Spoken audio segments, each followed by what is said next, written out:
what we're focusing on here is the top 5 individuals, more or less. I mean, it's an expression, but in the firm, those that are actually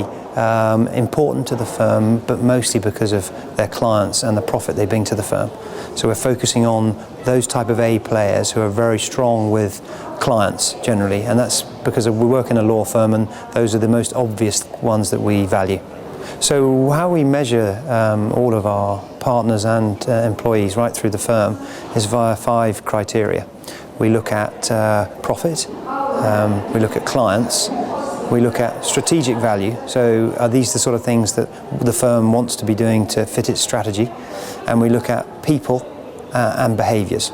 Now, you may think that that looks like 5 equal criteria that provide someone with a balanced scorecard, but actually what we're saying is we value people who are particular experts in any 1 or 2 normally of those criteria. However, what's important is that everybody in the firm has a minimum standard for each of those criteria, notwithstanding that they're better or more spiked in 1 or 2 of them. Well, I think one of the big challenges for the HR profession is actually to be able to ply their trade, if you like, or confront the customer or client, being one of the 5 in this case. And provided that you've got your ducks in a row, you understand all of the issues, and you present as an expert, then I think you're perfectly able to have a conversation around some of the issues that you face and that individual faces, and probably what some of the solutions are you're going to work together on with that individual.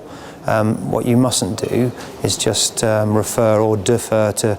someone senior than them to say that you're being told or mandated to do it, because that gives you no standing really with that individual and you're not respected. So just recapping, with the A players, we've got, they're defined by, I was talking about this top grading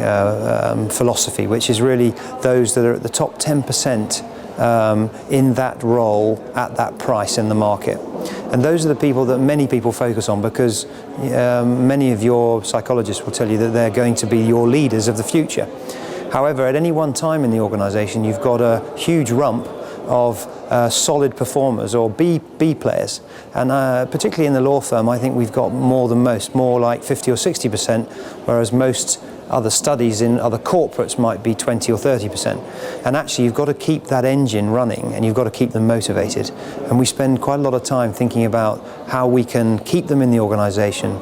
develop them, give some depth around their role so that they actually want to come and work for us and are quite happy being a B player.